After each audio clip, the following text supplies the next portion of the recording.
अब शुरू करेंगे अपन। हेडिंग दीजिए, inertial and non inertial reference frame. Inertial and non inertial reference frame. जो हिंदी मीडियम में जो बच्चे हैं वो लिख लेना, जड़त्वीय तथा अजड़त्वीय निर्देश तंत्र। जड़त्वीय तथा तू मत लिखे, ए तू नेट की तैयारी कर रही है, आरपीसी कर रही है, तब ठीक है। जड़त्वीय और अजड़त्वीय निर्देश तंत्र। जड़त्वीय और अजड़त्वीय निर्देश तंत्र, इसके अंदर जो टॉपिक आएंगे अपने, जो क्लासिकल मैकेनिक्स के अंदर पहला टॉपिक अपना यही है। दूसरा टॉपिक आएगा बच्चों, लिखिए गैलीलियन ट्रांसफॉर्मेशन।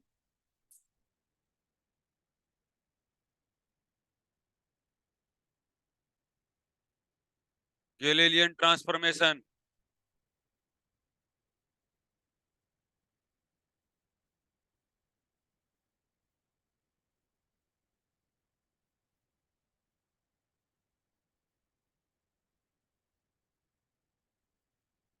न्यूटोनियन रिलेटिविटी तीसरा। न्यूटोनियन रिलेटिविटी मतलब रिलेटिव कॉन्सेप्ट आएगा, रिलेटिविटी क्या होता है। उसके बाद में कुछ न्यूमेरिकल्स आएंगे आपके, ठीक है। ये आपका पहला चैप्टर रहेगा, इसके अंदर अपन सब चीजों का डिस्कशन करेंगे, ठीक है। समझ में आ गया। उसके बाद में अभी आपको ये बताएंगे inertial and non inertial frame क्या होती हैं, किस तरीके से न्यूटन्स लॉ लागू होते हैं, क्या क्या रहता है, क्या क्या नहीं रहता है, किस तरीके से काम करेंगे ये, किस तरीके से न्यूमेरिकल्स आते हैं। अब न्यूटोनियन रिलेटिविटी का मतलब ये होता है बच्चों कि न्यूटन्स लॉ, ठीक है, न्यूटन्स का रिलेटिव कॉन्सेप्ट क्या होता है, रिलेटिव वेलोसिटी क्या होती है, ठीक है। समझ में आ गया मेरी बात को। लेंथ, टाइम और मास एब्सोल्यूट होता है कि नहीं होता है, उस बात के ऊपर चलेंगे अपन। एब्सोल्यूट का मतलब ये होता है चेंज होते हैं कि नहीं होते हैं, ठीक है। समझ में आ गया मेरी बात को। अब इसका बढ़िया एग्जांपल आप देख सकते हो, ठीक है, कि सबसे पहले चलते हैं अपन फ्रेम ऑफ रेफरेंस। हेडिंग दो, फ्रेम ऑफ रेफरेंस, निर्देश तंत्र।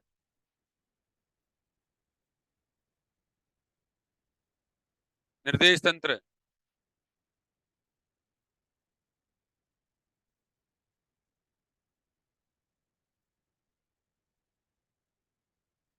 तो निर्देश तंत्र आपका क्या होता है, अगर किसी भी अपन फ्रेम के रेस्पेक्ट में अगर किसी पार्टिकल को अगर अपन डिफाइन करते हैं तो वो क्या कहलाता है, निर्देश तंत्र कहलाता है। वो क्या कहलाता है, निर्देश तंत्र कहलाता है। समझ में आ गया है। जैसे मेरे रेस्पेक्ट में आपको डिफाइन करना है किसी पार्टिकल को, मेरी मेरे से कंचन की दूरी इतनी है, तो ये क्या हो गया, निर्देश तंत्र हो गया। समझ में आ गया मेरी बात को। निर्देश तंत्र बड़ा भी हो सकता है, निर्देश तंत्र छोटा भी हो सकता है। निर्देश तंत्र एक प्लेटफॉर्म भी हो सकता है, निर्देश तंत्र एक छोटा सा जगह भी हो सकता है, निर्देश तंत्र हिंदुस्तान भी हो सकता है, निर्देश तंत्र अर्थ भी हो सकता है, निर्देश तंत्र कुछ भी हो सकता है। एनीवन, बड़ा छोटा कुछ भी होता है, जिसके रेस्पेक्ट में पार्टिकल को क्या क्या किया जाता है, डिफाइन किया जाता है, वो उसका क्या कहलाता है, निर्देश तंत्र कहलाता है। तो लिखिए निर्देश तंत्र। लिखिए द ऑब्जेक्ट और सिस्टम, द ऑब्जेक्ट और सिस्टम, द ऑब्जेक्ट और सिस्टम, द ऑब्जेक्ट और system about the state of, about the state of another body, another body, another body is described, such an object is described, such an object is called reference frame।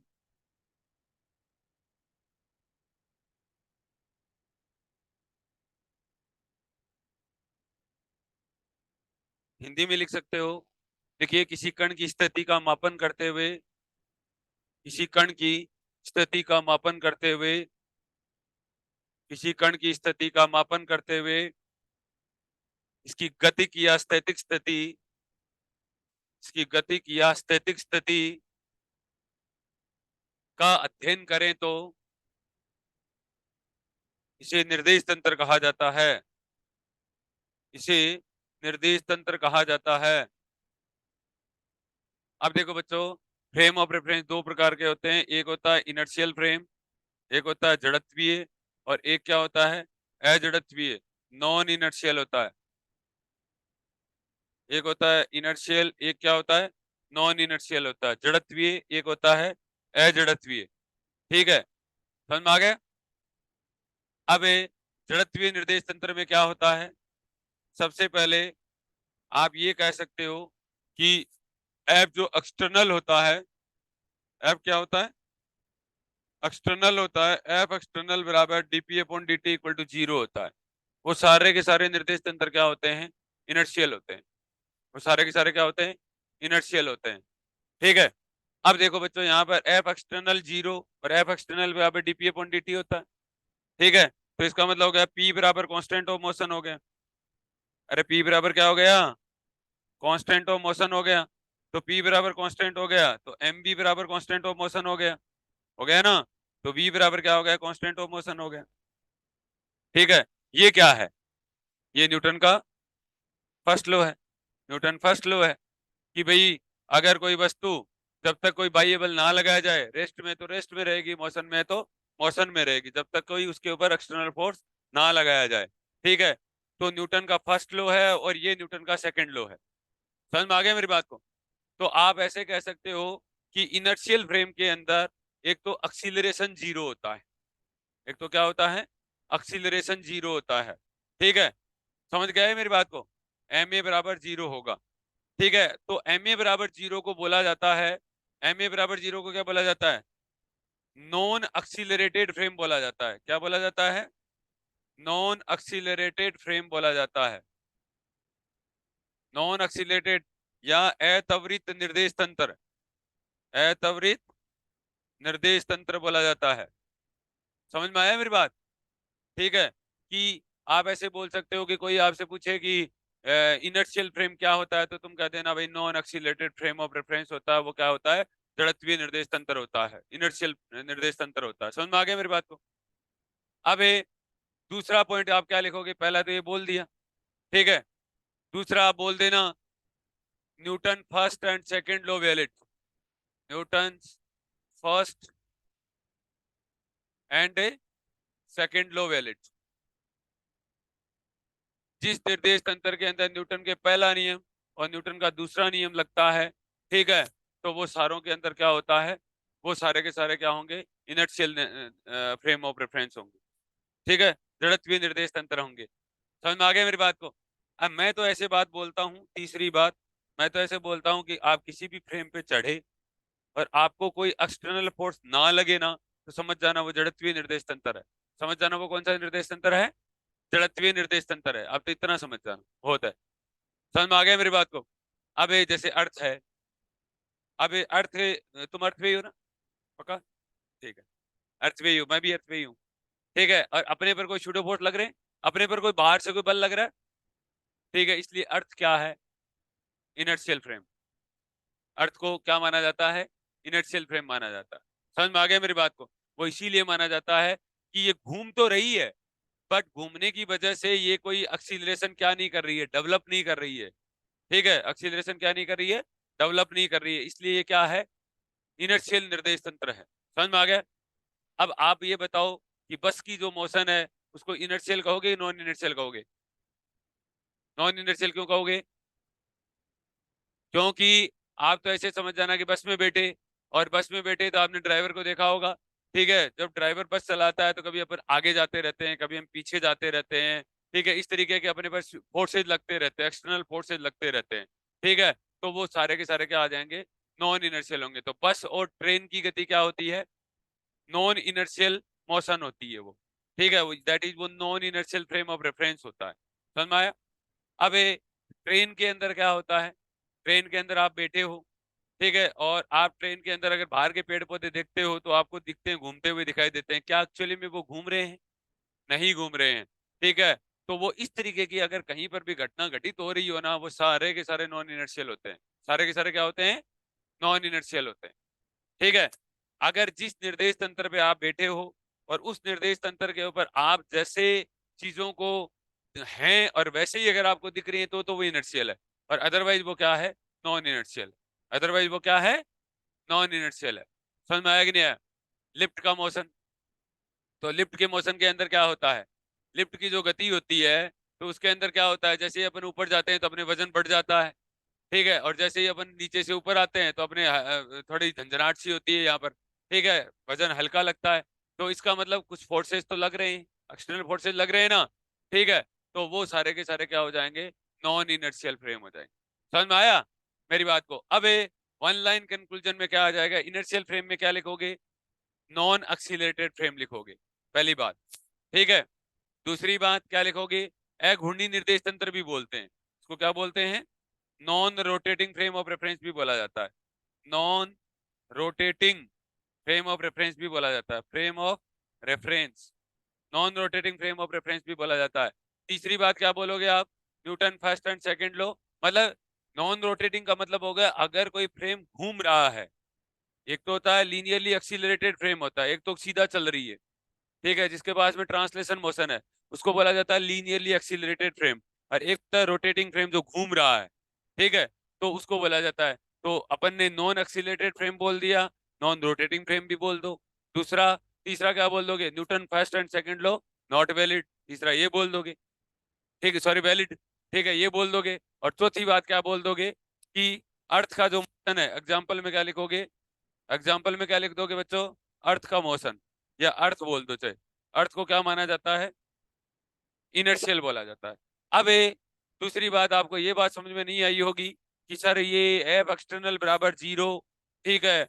क्या चक्कर है ये? F external बराबर zero. F external बराबर, अच्छा एक बात बताओ, जब तक आप एक्सटर्नल एफ एक्सटर्नल को जीरो नहीं करते हो ना, तो न्यूटन्स लॉ कभी वैलिड नहीं होंगे। आप ये देख लेना, करना ही पड़ेगा आपको, करना ही पड़ेगा, अदरवाइज लगेगा नहीं।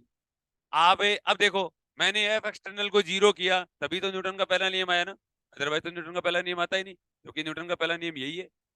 समझ में आई नहीं मेरी बात है? ठीक है। तो ये न्यूटन का फर्स्ट लॉ है, तो इसलिए कह रहे हैं कि Newton first and second law valid. अब आपको फिर भी समझ में नहीं आया, लेकिन ये मुद्दा समझ में आया मेरी बात को? ये F external equal to zero का मतलब क्या होता है? आप चलो ठीक है, मैं क्या करता हूँ, किसी लिफ्ट का मोशन देखता हूँ। ठीक है। समझ में आया मेरी बात को? मेरे कहने का मतलब ये हुआ कि जैसे सपोज करो मैं कोई पुली का सवाल कर रहा हूँ, तो समझ में आ रहा है? ठीक हो? Feeling, feeling better? कोई हिंदी अंग्रेजी का कोई चक्कर तो नहीं ना? क्या बात, धीरे धीरे समझ में आएगा। और एक चीज ये ध्यान रखना, मैं जो पढ़ा रहा हूँ ना, ठीक है, इसके अंदर मैं ज्यादा कुछ आपको ऐसे कहानी की बुक की तरह नहीं लिखाऊंगा, क्योंकि अपने को मुद्दा ये ज्यादा नहीं, अपने को कॉन्सेप्ट समझना एक मुद्दा है। समझ में आ गई मेरी बात को? अब जैसे कोई गरीब बच्चे आते हैं, गरीब बच्चे का मतलब होता है जैसे हमारे पायल है। ठीक है। तो अब इनर्शियल और नॉन इनर्शियल का कॉन्सेप्ट ढंग से घर पे जाके एक दिन के अंदर एक टॉपिक अगर अच्छा पढ़ लेते हो ना, फिजिक्स धीरे धीरे समझ में आने लग जाएगी, क्योंकि आपने भाग दौड़ करके देख लिया। आप भाग रहे हो, कोई मतलब नहीं है बच्चों, एक दिन रुक जाओ और रुक के पढ़ लो, सीधी सी बात पड़ी है। कभी ना कभी दुख पाना ही है। आज दुख पाओगे कल नहीं पाओगे, कल दुख पाओगे परसों नहीं पाओगे, सीधी सी बात पड़ी है। ठीक है। बुढ़ापे में दुख पाओगे तो ज्यादा जोर आएगा। घर वाले इधर शादी के लिए प्रेशर कर रखा है। ठीक है। इधर पति कुछ उम्मीद कर रहा है, सास कुछ उम्मीद कर रही है, ससुर कुछ कर रही है, बच्चे हो गए वो वनस में हैं। ठीक है। समझ में आ गया मेरी बात को? ओ माया, फिर क्या नाम है, थोड़ा फाइनेंशियल प्रॉब्लम। घर वाले कहेंगे भाई कमा के लाओ। कमा के लाओगे कहाँ से? जिंदगी तो झंड करे बैठे हो, लाओगे कहाँ से? और आने वाले आज ऑनलाइन आने की वजह से आपको समझते हो क्या हो गया है, कि जहाँ छो टीचर की जरूरत थी वहां आज एक टीचर की जरूरत है। आप ये समझ लो। समझ में आ गया? आज जहाँ चार चार टीचर हुआ करते वहां एक एक टीचर से काम चल रहा है, क्योंकि बच्चे भी ऑनलाइन, टीचर भी ऑनलाइन, स्कूलें भी ऑनलाइन, ऑनलाइन के ऊपर ऑनलाइन, ऑनलाइन के ऊपर ऑनलाइन, और सभी ऑनलाइन। समझ में आया मेरी बात को? और ये पढ़ने का तरीका यही होता है। अब जैसे ये लड़की पढ़ रही है, आ जाइए, इसके पास में एक साल पढ़ा है, 365 दिन पढ़े हैं। और एक दिन के, और मैं कह रहा हूँ 365 दिन के अंदर 50 दिन पढ़ना है आपको। 50 दिन का मतलब एक टॉपिक आपको एक दिन के अंदर 50 दिन ऐसे रखने हैं जिसके अंदर 365 में से 50 टॉपिक तैयार हो जाए। बस खेल खत्म है कहानी फिजिक्स का। उसके बाद में फिजिक्स पानी नहीं मांगता है। फिर देखो कौन सा कॉन्सेप्ट नहीं आता है, लेकिन ढीले ढाले कॉन्सेप्ट पढ़ते हो तो भाई सवाल गलत होगा, सीधी सी बात है। पूरा पढ़ो इसको, ठीक है। अब देखो बच्चों, अब ये मैंने क्या किया, जैसे बच्चों मैंने एक m1 मास का पार्टिकल ले लिया, और ये मैंने क्या ले लिया, m2 मास का पार्टिकल ले लिया। समझ में आया? ये m1 मास का पार्टिकल लिया, ये मैंने m2 मास का पार्टिकल लिया, ठीक है। तो मैंने क्या, इसके ऊपर एक्सीलरेशन लगा दिया बच्चों, ये लगा दिया, और ये पुली है, और ये एल लेंथ का है, एनीवन टोटल एल लेंथ का है, यहाँ से लेकर यहाँ तक रस्सी एल लेंथ की है, ठीक है। मैं क्या करता हूँ, एक्सीलरेशन लगा दिया, तो ऑब्वियस सी बात है बच्चों टेंशन लगेगा इसके ऊपर, ये टेंशन लग गया, और ये m2g हो गया, ठीक है, और ये क्या हो गया, m1g हो गया, और ये क्या लग गया, टेंशन लग गया, और एक्सीलरेशन ऊपर साइड, बराबर, कोई दिक्कत नहीं है यहाँ तक, ठीक है। अब मेरे कहने का मतलब ये होता है बच्चों, जो न्यूटन्स लॉ जिसको बोलते हैं ना एफ एक्सटर्नल बराबर जीरो, उसका मतलब ये होता है कि आपने कभी इक्वेशन लगाई है क्या, कोई इक्वेशन लगा सकता है इसकी, कोई लगा सकता है इक्वेशन? चलो कोई बात नहीं, अपन लगा सकते हैं। देखो बच्चों, इक्वेशन लगाते टाइम इतना ध्यान रखना कि इसके एक्सीलरेशन त्वरण के लिए जिम्मेदार नंबर क्या है, ठीक है, वो है m2a। तो ये कह रहा है कि इसको एक्सीलरेशन मिला, इसको हरीश भाई त्वरण मिला, वो कैसे मिला, ठीक है, m2a। तो m2a बराबर, इसको एक्सीलरेशन तब मिला जब m2g ज्यादा है, ठीक है, तो ये लिखोगे m2g ज्यादा है और टेंशन कम है, अदरवाइज इसको एक्सीलरेशन नहीं मिलता, इस डायरेक्शन में एक्सीलरेशन नहीं मिलता। ये इक्वेशन लगा दी, समझ में आ गया, ये इक्वेशन लगी, सही है, सही लगी है कि तेरे को ही पता, हमें क्या पता, सही लगाई है वैसे मैंने, ठीक है। एक्सीलरेशन ऐसे लिखता है। अब जैसे कई गरीब बच्चे हैं ना, भाई पहले तो ये इक्वेशन लगाना ही सीख लो, यही बड़ी बात है। आपका तो पहला सवाल हो गया, एक दिन आप तो इतना सीख लो 5 दिन के अंदर, वही बड़ी बात है, तुम तो 1 मिनट में सीख गए, ठीक है। ये देखो यहाँ पर, ये देखो पहले ये लिखा करो, m1a बराबर बोलो, जिधर एक्सीलरेशन होगा ना वो पहले फोर्स लिया जाएगा, इसका मतलब यहाँ टेंशन ज्यादा है, टेंशन माइनस m1g, ये इक्वेशन लग गई 2। अब इन दोनों को सोल्व कर लो, टेंशन निकल जाएगा, एक्सीलरेशन निकल जाएगा, नॉर्मली यही पूछा जाता है, समझ में आ गया।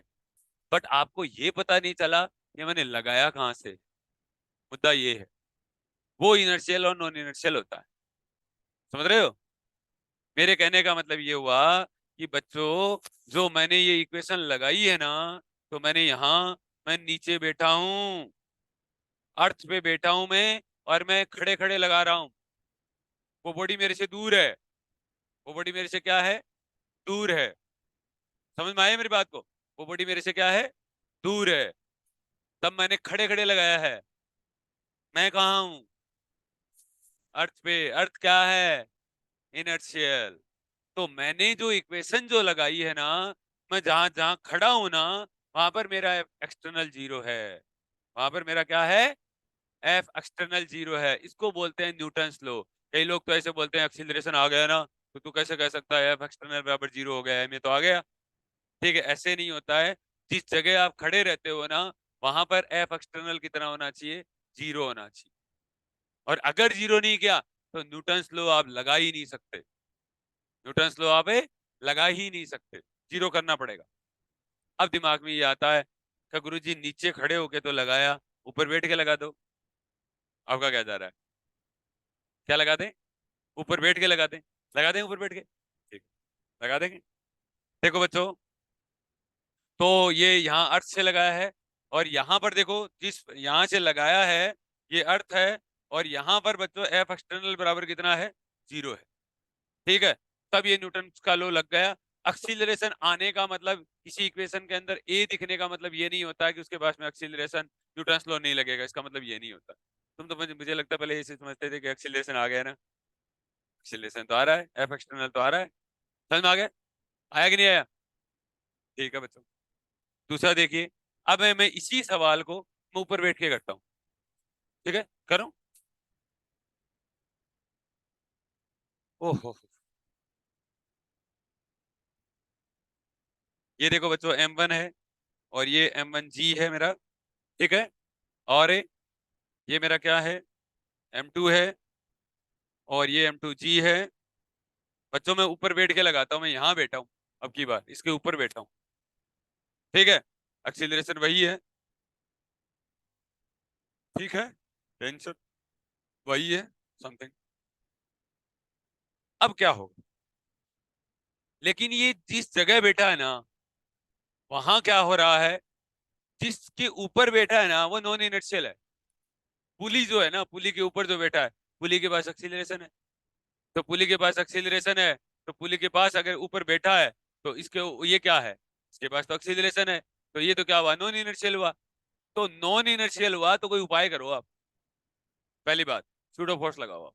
सूडो फोर्स का मतलब ये होता है कि आप उल्टा एक्सीलरेशन लगाओ। आप क्या लगाओ, उल्टा एक्सीलरेशन लगाओ। समझ में आ गया, उल्टा एक्सीलरेशन क्यों लगाएं, फोर्स को जीरो करना पड़ेगा। तो देखो बच्चों, इसके ऊपर एक्सटर्नल को क्या करना पड़ेगा, जीरो करो, क्योंकि एक्चुअली में ये रेस्ट में है। पुली के रेस्पेक्ट में ये किसमें है, रेस्ट में है। पुली के रेस्पेक्ट में क्या है, रेस्ट में है। ये है कि नहीं है।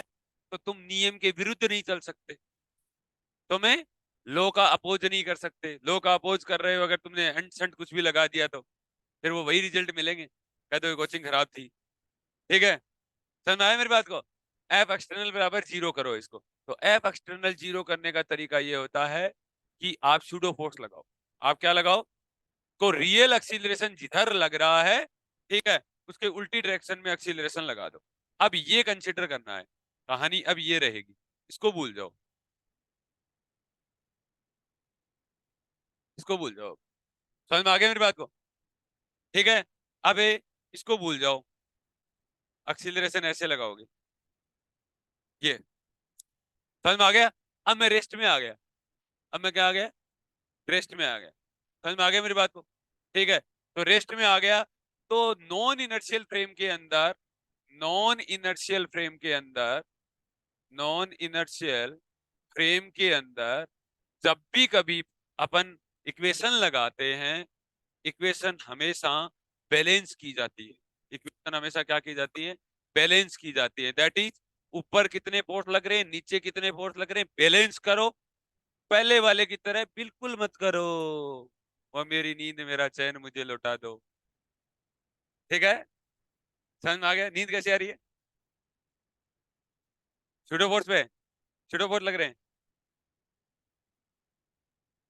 ऐसा वर्क करना घर पे। अब देखो बच्चों, ये नॉन इनर्शियल के अंदर इस तरीके से काम करता है। मैं हर बार इसलिए बोलता हूं कि न्यूटन्स लॉ के अंदर एफ एक्सटर्नल क्या होगा, जीरो होगा। ठीक है, अब देखो, अब ये बच्चों लग गए।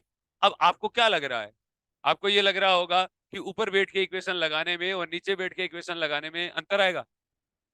कभी equation of motion does not change, equation of motion कभी चेंज नहीं हो सकती।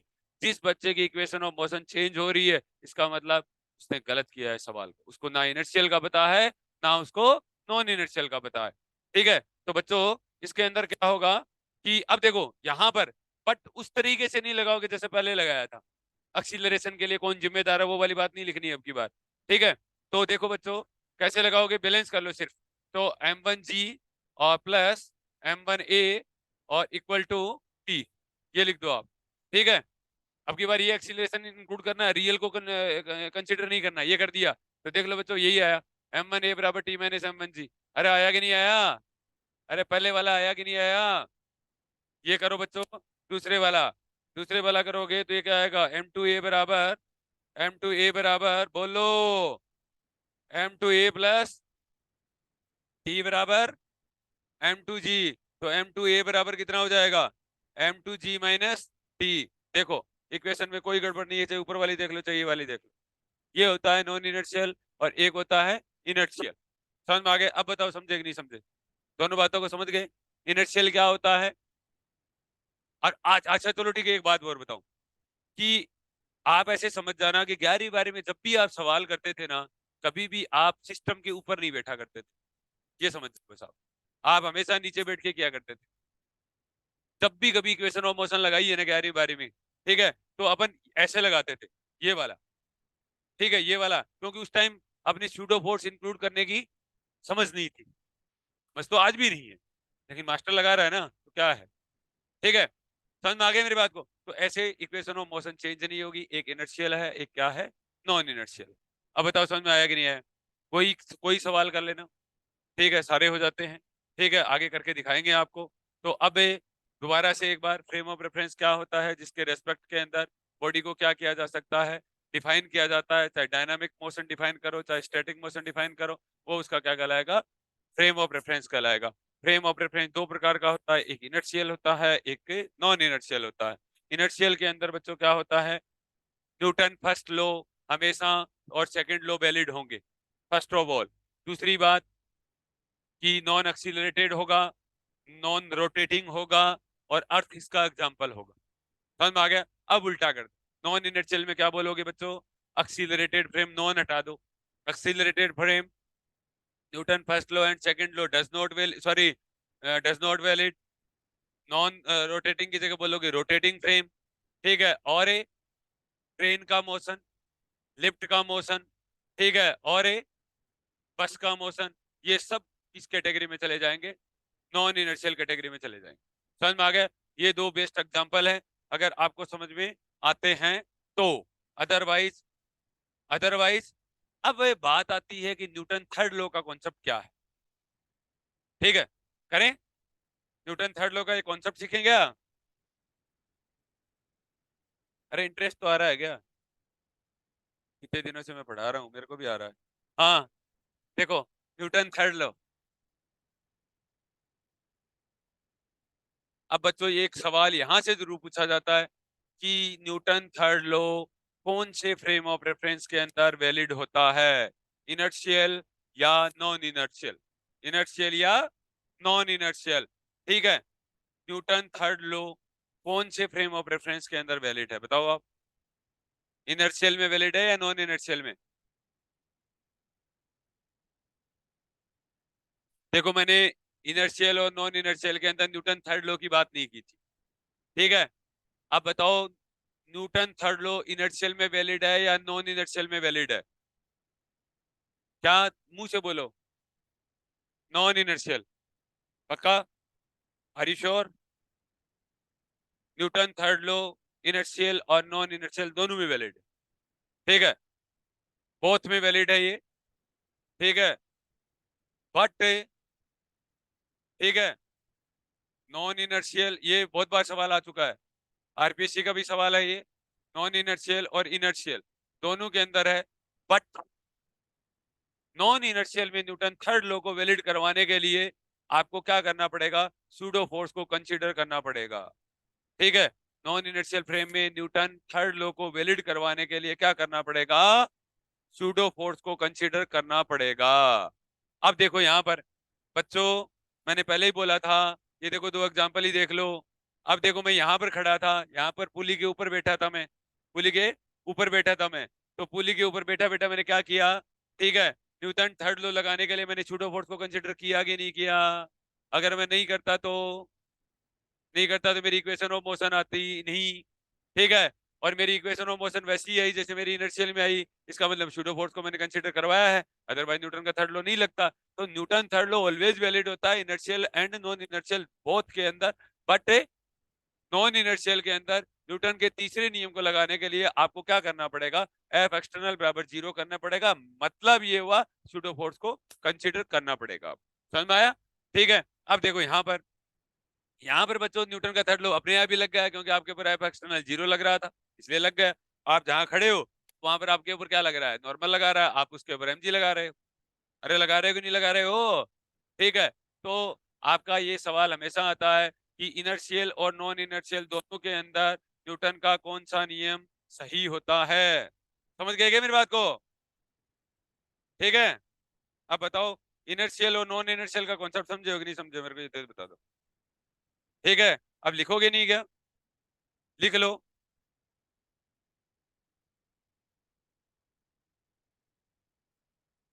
हाँ, अब बच्चों एक तरफ लिखो, ये लिखो सब चीजें, लिखिए। एक तरफ लिखो इनर्शियल फ्रेम, एक तरफ लिखो नॉन इनर्शियल फ्रेम। एक टेबल बनाओ, एक टेबल बना लो, टेबल नहीं बनाओ तो अलग जगह लिख लेना दूसरे में। ठीक है, टेबल के अंदर इनर्शियल के अंदर तो ये सब लिख लो, नॉन इनर्शियल के अंदर लिखोगे एक्सीलरेटेड फ्रेम, त्वरित निर्देश तंत्र, घूर्णी निर्देश तंत्र। ठीक है, न्यूटन का पहला नियम और दूसरा नियम हमेशा क्या रहेगा, नॉट वैलिड रहेगा। लिखो दो, टेबल बना के लिखना।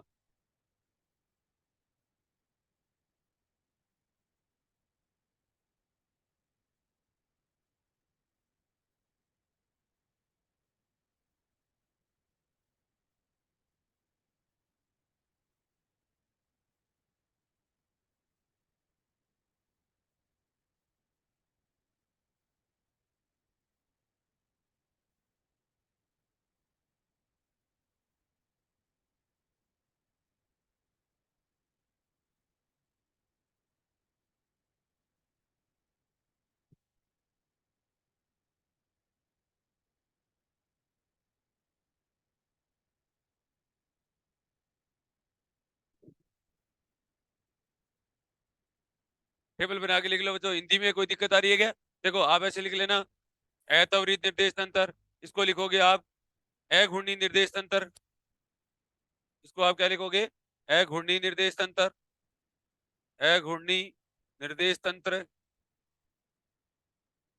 अघूर्णी निर्देश तंत्र। इसको आप लिखोगे न्यूटन का पहला एंड दूसरा नियम हमेशा वैध रहता है। फिर एग्जाम्पल में पृथ्वी लिखोगे, पृथ्वी। ठीक है, और नॉन इनर्शियल में क्या लिखोगे बच्चों, आप पहला लिख देना त्वरित निर्देश तंत्र, फिर लिखना घूर्णी निर्देश तंत्र। ठीक है, न्यूटन का पहला नियम और दूसरा नियम नहीं लगता है। और एग्जाम्पल में लिखोगे ट्रेन, बस और लिफ्ट का मोशन।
हो गया क्या? लिख लो जल्दी से, तेरा पेन तो गया।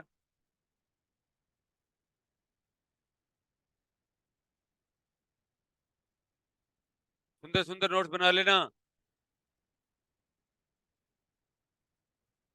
देखो नॉन एक्सीलरेटेड लिख लिया गया है भाई लोगों। ठीक है, उसके बाद नोट दे के लिखो, नोट दे के लिखो NOT। देखिए Newton third law, Newton third law, note दे के लिखो न्यूटन थर्ड लो। तू लिख, मैं जो लिखा रहा हूँ वो लिख। Newton third low always valid, both inertial and non-inertial frame, both inertial and non-inertial frame, inertial and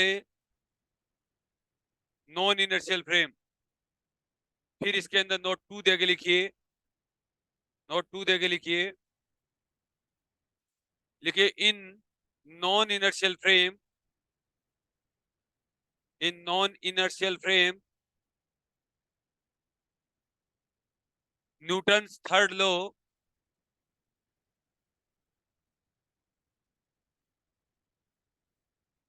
Newton third law will be valid, will be valid if we consider, if we consider pseudo force। pseudo force की Hindi English में लिख लेना PSEUDO, pseudo force। Hindi में लिख सकते हो छद्म बल, छद्म बल। लिख लिया? क्या कह रहे हो? हाँ, हमेशा रियल एक्सीलरेशन के हमेशा क्या लगेगा? अपोजिट लगेगा। हमेशा क्या लगेगा? रियल एक्सीलरेशन के अपोजिट। 1 मिनट। हाँ, आ जाओ थे वैसे तो। क्यों, अभी 5 मिनट में कर लेंगे बात। आया? 1 मिनट में। अब ऑफिस में बैठो। हाँ, समझ में आया मेरी बात को? क्या हुआ कि सूडो फोर्स, अब वैसे सूडो फोर्स का बड़ा कॉन्सेप्ट आ रहा है, चिंता मत करो। सूडो जैसे मैंने लगाया है, ठीक है। अब आपको क्या करना है बच्चों, ये 2 एग्जाम्पल लिख लो। ठीक है, 2 एग्जाम्पल लिखा। ठीक है, इसके इस एग्जाम्पल के नीचे ये से लिखो, यहाँ ये अर्थ है। ये ऐसा कैसा लिख लो ताकि इक्वेशन ऑफ मोशन लगाना आने लग जाएगा। ठीक है, ये अर्थ है कि इसका मतलब ये इक्वेशन ऑफ मोशन यहाँ बैठ के लगाई हुई है। ठीक है, तो इसके ऊपर लिख लेना inertial frame, in Newton's law in inertial frame. इसके ऊपर तो ये heading they low, Newton's law in inertial frame, Newton's law in inertial frame, Newton's law in inertial frame, Newton's law in inertial frame. अब सुनो, लिख लिया? अब ये डायग्राम छापना है आपको, छाप दोगे? फिर इसके नीचे लिख लेना Newton's law in non inertial frame, आगे वाला। ठीक है, तो फिर ये लिख लो, और इसको थोड़ा सा स्क्रीन को क्या कर लेना, अप कर लेना। ठीक है, वो नॉन इनर्शियल वाला आ जाएगा, लिख लो आराम से। ठीक है,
non inertial frame, Newton's law in non inertial frame.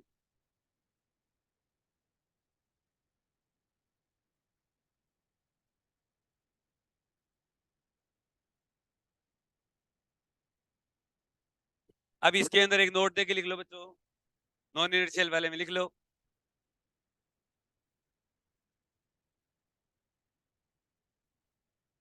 देखिए in non inertial frame of reference, in non-inertial frame of reference,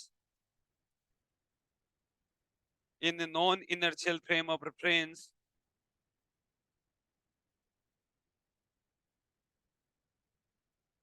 bracket में लिखिए pseudo force consider, pseudo force consider, pseudo force consider, pseudo force consider, bracket बंद कर दो। देखिए force is always balanced, force is always balanced, हमेशा forces को balance किया जाता है। वैसे मत लगा देना एक्सीलरेशन के लिए जिम्मेदारी ये है टी माइनस एम वन जी समथिंग, ऐसे मत कर देना। ठीक है, सूडो फोर्स को जब भी कंसीडर कर लेते हैं तो ऊपर कितने फोर्सेज लग रहे हैं, नीचे कितने फोर्सेज लग रहे हैं, उनको हमेशा क्या किया जाता है, बैलेंस किया जाता है। बस इतना ध्यान रख लेना। समझ में आ गया मेरी बात को? ठीक है, तो ये आपका क्या कॉन्सेप्ट था, इनर्शियल और नॉन इनर्शियल का था। समझ में आ गया? अबे और ये जो जो वर्टिकल पेन में जो झूला होता है, जो घूमते हो आप मेड़ों के अंदर वगैरह वगैरह, वो भी सब नॉन इनर्शियल ही होता है। ठीक है, सब नॉन, आप ऐसे देख लेना।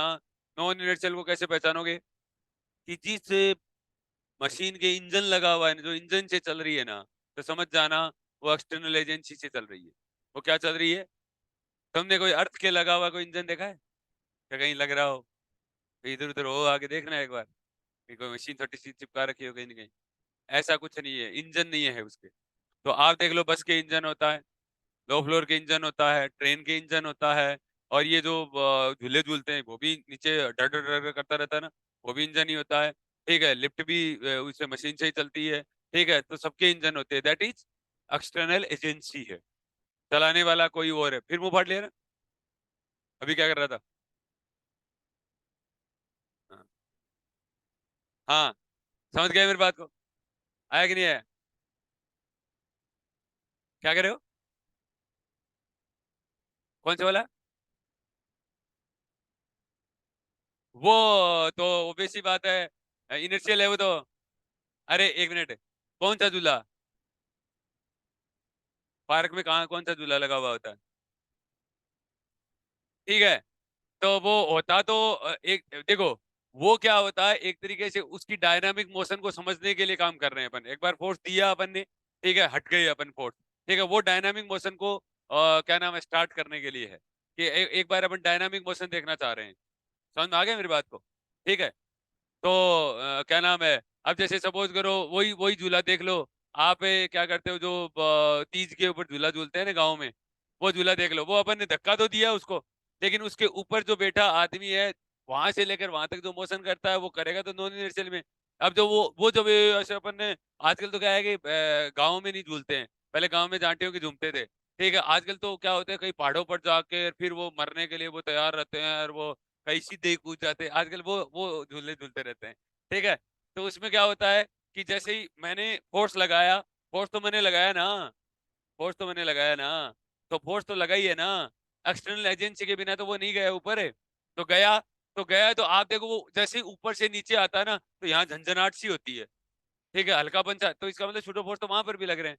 तो अपन ने फोर्स लगाया है उसके ऊपर। समझ में आया मेरी बात को? तो नॉन इनर्शियल और इनर्शियल, मैं तो क्या कह रहा हूँ कि जब भी कभी आपको सूडो फोर्स फील होना, जब आपके किसी आपके बॉडी के अंदर कोई एक्टिविटी अगर हो रही है ना, तो नॉन इनर्शियल है, सारे की सारे। ट्रेन में बैठे हो आप, बाहर के पेड़ पौधे झूलते हुए दिखाई देते हैं, जबकि प्लेटफॉर्म पे आदमी को, खड़ा आदमी है, उसको जैसी चीजें दिख रही है, जैसे है, चल रहा है तो कोई चलती हुई दिखाई दे रही है, खड़ी है तो वो खड़ी दिखाई दे रही है। ठीक है, कोई घूम रही है तो घूमती हुई दिखाई दे रही है, इसका मतलब वो इनर्शियल फ्रेम के अंदर। ठीक है, और अगर किसी मोशन के अंदर बैठे हो आप, तो बाहर के अनवांटेड चीजें अगर आपको दिख रही है, इसका मतलब सूडो फोर्स लग रहा है। बैलेंस कर लो, समझ में आ गया? तो ये आपका क्या हुआ, एक इनर्शियल फ्रेम हुआ, और एक क्या हुआ, नॉन इनर्शियल फ्रेम। अब इसके अंदर डाउट बोल दो कोई, डाउट बोलो बच्चों। अब अपन ने 3 टॉपिक पढ़े, एक इनर्शियल पढ़ा, एक नॉन इनर्शियल पढ़ा, एक फ्रेम ऑफ रेफरेंस पढ़ा। अच्छा, फ्रेम ऑफ रेफरेंस समझ गए? ठीक है, किसी भी पार्टिकल को इसके रेस्पेक्ट में डायनामिक्स मोशन या स्टैटिक मोशन डिफाइन करने के लिए अपन इसके रेस्पेक्ट में कितनी दूरी ले रहे हैं, वो उसका फ्रेम ऑफ रेफरेंस। ठीक है, ये पंखा मेरे से इतनी दूर पर है, ये फ्रेम ऑफ रेफरेंस। समझ में आ गया? जिसके रेस्पेक्ट में पार्टिकल को डिफाइन किया जाता है। अब बात ये आती है, करना क्या चाहते हैं? मुद्दा तो ये है ना। अब मुद्दा ये चाहता है, अब अपना अगला जो टॉपिक आएगा वो आएगा कोऑर्डिनेट ट्रांसफॉर्मेशन। क्या आएगा? Coordinate transformation. भाई सबसे पहले जब न्यूटन आए थे ना, तो न्यूटन ने के मुद्दा यही था अपना। अच्छा, न्यूटन का फर्स्ट लॉ जानते हो आप? सॉरी, न्यूटन का रिलेटिव कॉन्सेप्ट जानते हो आप? न्यूटन का रिलेटिव कॉन्सेप्ट ये होता है कि अगर एक निर्देश तंत्र, एक फ्रेम ऑफ रेफरेंस, दूसरे फ्रेम ऑफ रेफरेंस के रिस्पेक्ट में कांस्टेंट अगर वेलोसिटी से मूव कर रहा है, तो एक फ्रेम के अंदर अगर न्यूटन्स लॉ वैलिड है, तो दूसरे फ्रेम के अंदर न्यूटन्स लॉ वैलिड रहे। ये बड़ा कॉन्सेप्ट, ये बड़ा मुद्दा था। समझ में आ गया? तो यही सेम चीजें Einstein special theory of relativity का भी पहला सेम ही है, न्यूटन का रिलेटिविटी का कॉन्सेप्ट और आइंस्टाइन की रिलेटिविटी का पहला कॉन्सेप्ट सेम है। अगर एक निर्देश तंत्र दूसरे निर्देश तंत्र के रेस्पेक्ट में कांस्टेंट वेलोसिटी से अगर मूव कर रहा है, तो एक फ्रेम के अंदर अगर भौतिकी के सारे नियम लागू हैं, तो दूसरे फ्रेम के अंदर भौतिकी के सारे नियम लागू रहेंगे। ठीक है, बट कांस्टेंट वेलोसिटी से, नॉट एक्सीलरेटेड नहीं होना चाहिए। समझ में आ गया? एक बात तो ये होगी। तो इसको जानना है अपने को, इसको क्या करना है? जानना है। तो पहले ऐसे कहा जाता था कि रिलेटिव कॉन्सेप्ट क्या होता है, रिलेटिविटी क्या होता है, what do you mean by relativity? तो आपने एक नाम सुना होगा, रिलेटिविटी का मतलब ये होता है कि अगर एक पार्टिकल, मतलब कहने का मतलब ये हो गया कि आप है ना किसी मैदान में दौड़ रहे हो और गए कि माँ, मैं आज फर्स्ट आया। ठीक है, तो माँ ने पूछा कितने थे, बोले मैं अकेला ही था। तो बोले कोई मतलब नहीं है, खाली रोटी सो जाए। बराबर? बस यही न्यूटन का कॉन्सेप्ट था। न्यूटन ने भी ये कहा कि हर चीज विद रेस्पेक्ट टू है, हर चीज रिलेटिविटी है। ठीक है, किसी के सापेक्ष बड़ा मुद्दा है। किसके सापेक्ष, कितने लोग, कहां पर, कैसे, क्यों, ये बड़ा मुद्दा था। और उसको बोला जाता है रिलेटिव कॉन्सेप्ट बोला जाता है। उसको क्या बोला जाता है? रिलेटिव कॉन्सेप्ट बोला जाता है। ठीक है, तो कहने का मतलब ये हुआ कि अगर सपोज करो कि ट्रेन के अंदर में बैठा हूं, मेरे को बाहर पेड़ पौधे घूमते हुए दिखाई दे रहे हैं। ठीक है, और एक प्लेटफॉर्म पे जो आदमी बैठा है, उसको जैसी चीजें वैसी दिखाई दे रही है, ये रिलेटिव है। फिर ये ऐसे कैसे पॉसिबल है, जबकि पहले लोग ऐसे मानते थे, जब न्यूटन्स नहीं आए थे, ठीक है, न्यूटन्स लोग नहीं आए थे, तब ये मानते थे हर चीज क्या होती है, कहीं से भी देखो एक जैसी दिखाई देती है। नहीं देता है दिखाई ऐसा। आप कहां से कौन सी चीज को क्या देख रहे हो वो बेटर करेगा। समझ गए मेरी बात को? ये न्यूटन का लॉ है। तो उसको सबसे पहले अपन करेंगे कोऑर्डिनेट ट्रांसफॉर्मेशन। कोऑर्डिनेट ट्रांसफॉर्मेशन का मतलब ये हो गया, मैंने एक फ्रेम ले लिया और एक मैंने दूसरा फ्रेम ले लिया। तो मैं किसी एक फ्लाइंग बर्ड को देखना चाह रहा हूं, तो मैं फ्लाइंग बर्ड को अगर एक फ्रेम से देखता हूं और दूसरी फ्रेम से देखता हूं, क्या मुझे, क्या मेरी पोजीशन डिफरेंट दिखाई देगी? यस, दिखाई देगी। आर डेस बराबर आर माइनस बीटी कहेंगे अपन उसको। आर डेस बराबर क्या कहेंगे? आर माइनस, उसको बोलेंगे पोजीशन का ट्रांसफॉर्मेशन। उसको क्या बोलेंगे? पोजीशन का ट्रांसफॉर्मेशन। फिर अपन उसको क्या करेंगे? वेलोसिटी देंगे। ठीक है, एक फ्रेम को अपन ने वेलोसिटी दे दी, उसको कहेंगे वेलोसिटी का ट्रांसफॉर्मेशन। तो फिर ऐसा कैसे पॉसिबल है कि वेलोसिटी डिफरेंट दिखाई दे रही है? ठीक है, उसको बोलेंगे वेलोसिटी का ट्रांसफॉर्मेशन। अगर एक्सटर्नल फोर्स नहीं लग रहा है, तो ए डेस बराबर ए आएगा, देखना आप। एफ डेस बराबर एफ आएगा। कंजर्वेशन ऑफ लीनियर मोमेंटम रहेगा, कंजर्वेशन ऑफ काइनेटिक एनर्जी रहेगा। और इसी को नाम क्या दे दिया जाएगा? न्यूटोनियन रिलेटिविटी दे दिया जाएगा। ठीक है, इस तरीके की बातें करेंगे।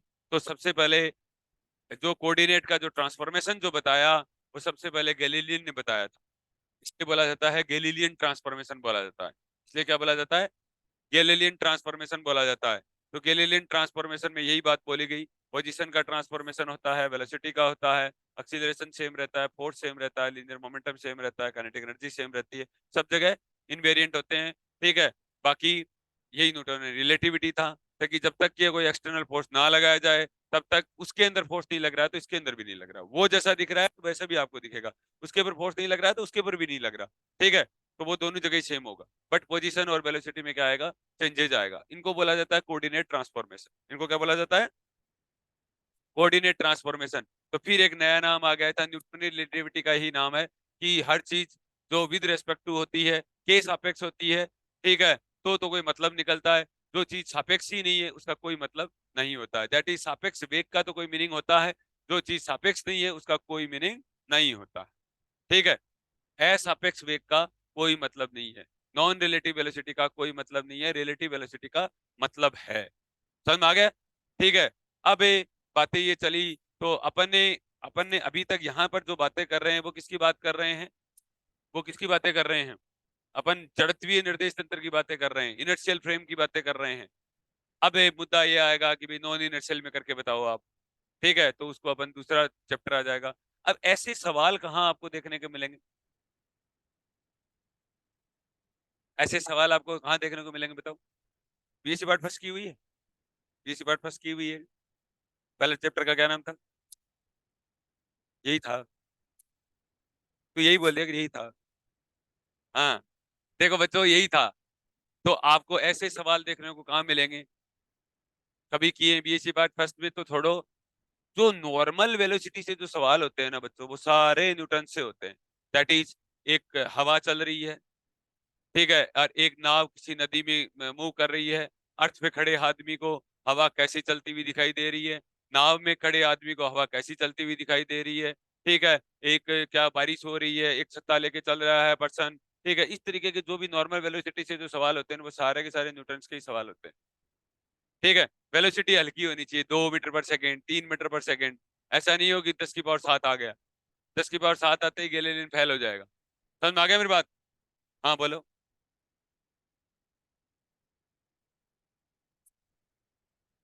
कहीं से भी देखो आपसे, उससे कोई फर्क नहीं पड़ता। 4 जने देखो, 5 जने देखो हवा को, 10 जने देखो,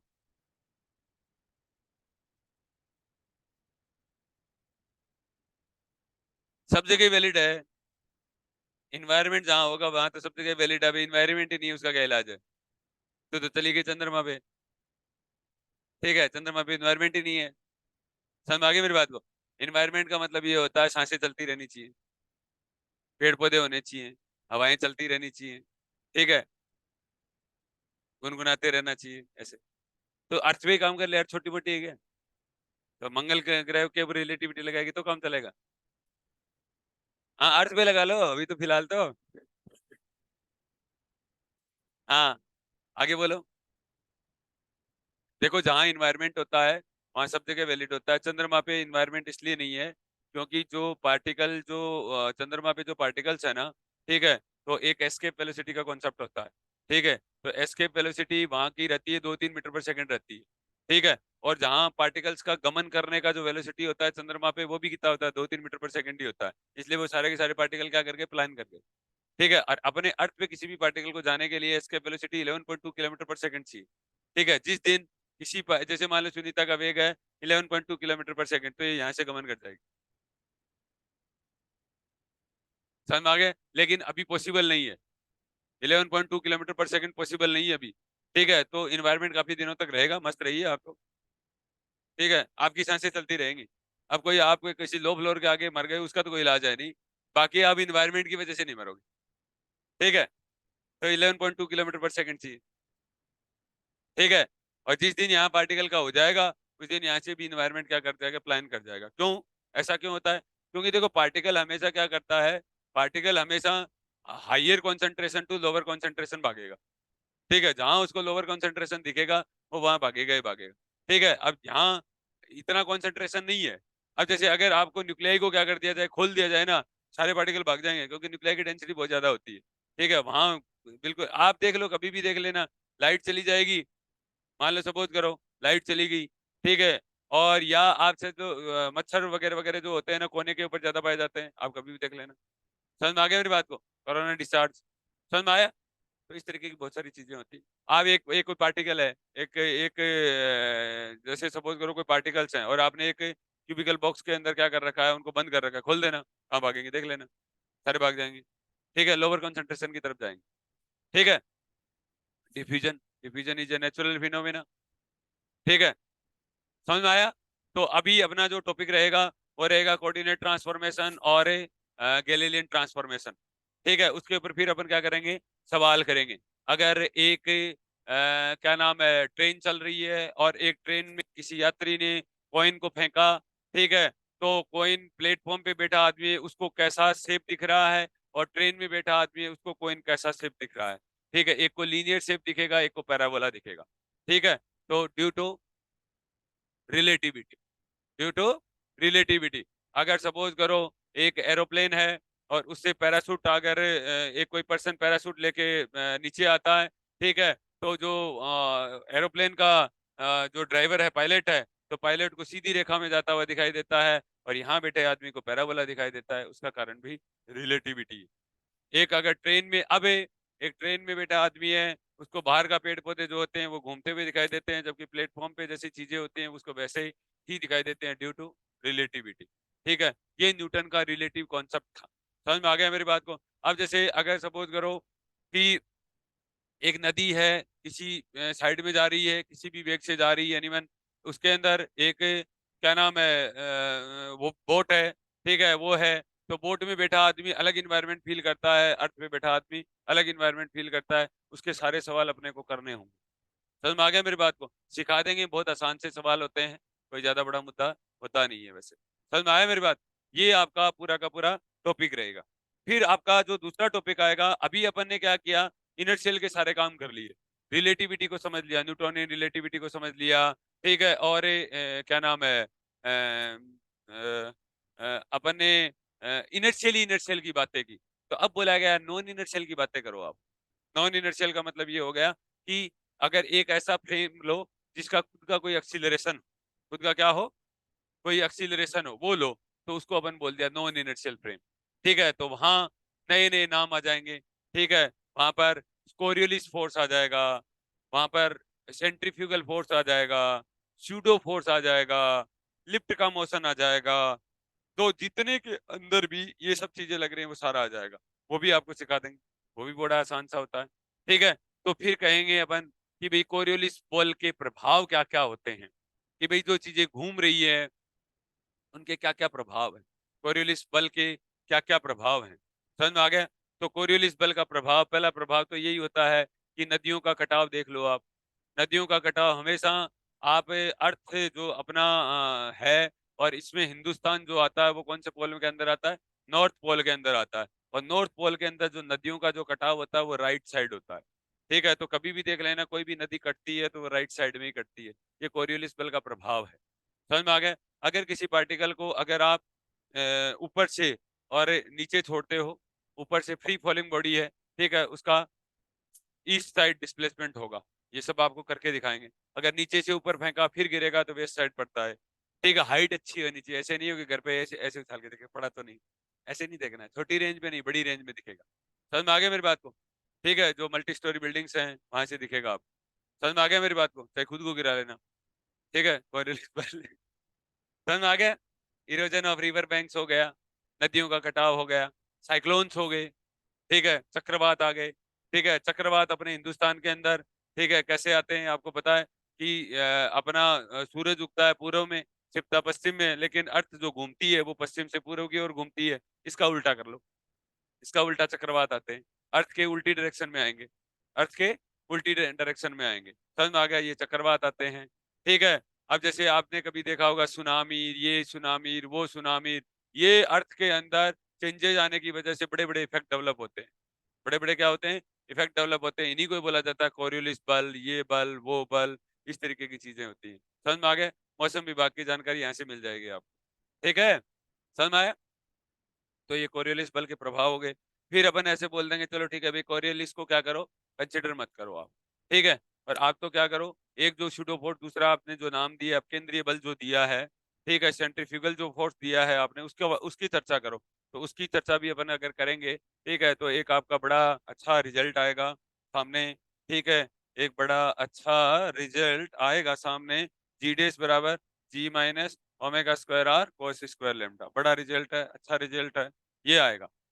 ठीक है, समझ में आ गया मेरी बात को, कि ग्रेविटी का क्या फर्क पड़ता है, जीडेस पोल्स पे कितना होता है, ठीक है, इक्वेटर पे कितना होता है, लेमडा लैटिट्यूड एंगल क्या होता है, देशांतर रेखाएं क्या होती हैं, अक्षांश रेखाएं क्या होती हैं, लेमडा कितने डिग्री एंगल के ऊपर है, ये सब चीजें एक चैप्टर के अंदर और आएगा। ये आपका दूसरा चैप्टर रहेगा। किसको कंसिडर कर रहा है हरीश भाई? ग्रेविटी को? कहाँ पेन में देख रहा है क्या?